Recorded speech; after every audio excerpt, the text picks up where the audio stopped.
We often treat modern exhaustion as a personal failure, a sign that an individual simply lacked the discipline to keep up.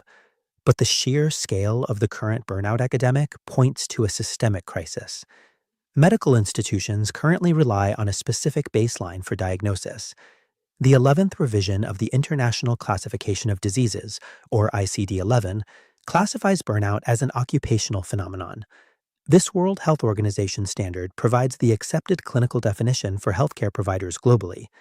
Under this model, burnout consists of three dimensions: feelings of energy depletion, increased mental distance or cynicism related to one's job, and a lack of professional efficacy. It is explicitly tied to workplace stress that hasn't been successfully managed. This occupational focus assumes the exhaustion is contained within the workplace. It fails to account for a wider breakdown of meaning and rhythm that persists long after the laptop is closed. We are witnessing the friction generated by a civilization attempting to operate as a rigid machine, regardless of the biological and relational reality of the human organism. The prevailing global ideology prioritizes infinite acceleration. It demands total domination over the natural world and our own biological boundaries. Modern life expects human beings to function like optimized algorithms, perpetually available and constantly producing.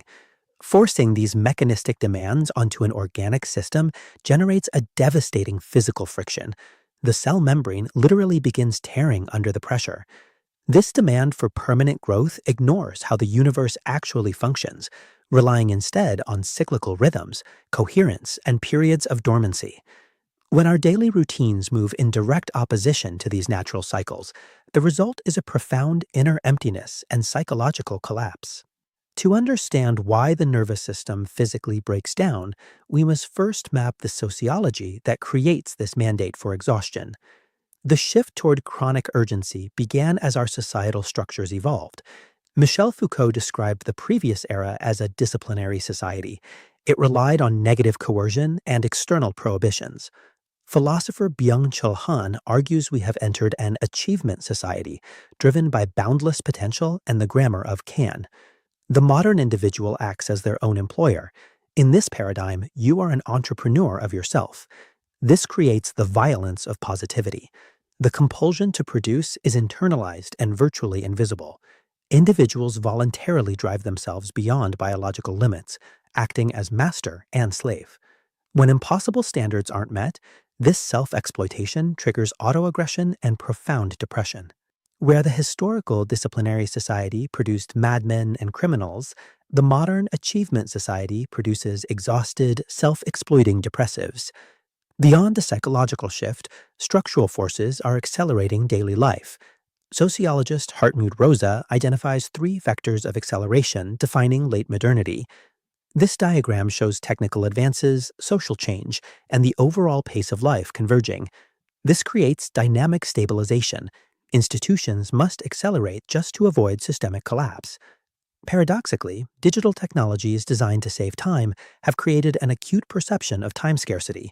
The volume of tasks now far exceeds the finite time available. This environment demands hyperattention, a restless focus that fills every empty moment with stimuli, systematically eradicating the boredom required for deep contemplative thought. Raza terms this the frenetic standstill. We move at blinding speed while essentially changing nothing. These sociological pressures eventually manifest as a direct physical assault on the human organism. This stress triangle, the amygdala, prefrontal cortex, and hippocampus, navigates threats. The amygdala hypertrophies, while neurotoxic cortisol shrinks the prefrontal cortex and hippocampus. This permanent alert mode leads to systemic inflammation and vascular endothelial damage, creating cardiovascular risks. Chronic urgency literally shrinks the brain's executive centers, locking the physical body in a permanent survival state. The brain under clinical burnout exhibits specific neuroelectrical signatures that distinguish the syndrome from everyday tiredness. This 3D map shows brain network synchronization. Burnout's tension phase features globally hyposynchronous EEG and reduced resting alpha power. In exhaustion, central theta waves rebound, high-frequency beta flares in the temporal cortex, and phase coupling severely breaks down. The data shows a catastrophic loss of the brain's hardware capacity to synchronize coherent thought, a physical breakdown willpower cannot override. Reversing the damage of sympathetic overload requires activating the body's primary biological brake. The vagus nerve is the primary conduit for the rest and digest system, enabling bidirectional communication between the brainstem and vital organs. High vagal tone, measured through heart rate variability, is required for emotional regulation and resilience under pressure. Recovery depends on distinguishing between managing external stressors and completing the internal biological stress cycle. Cultural constructs like human giver syndrome create massive barriers here. They demand that individuals sacrifice time and energy for others, framing rest as weakness.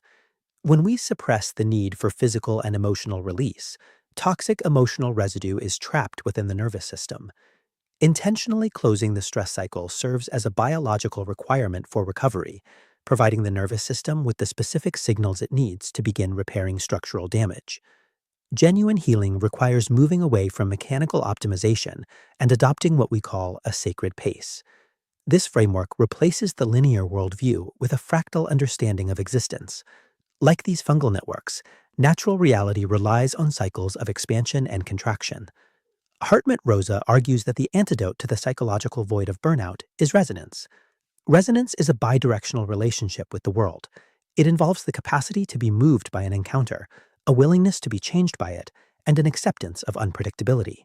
Reclaiming this state requires structural changes, values-based scheduling that prioritizes connection, and a deliberately slower decision cadence to allow for deep contemplation.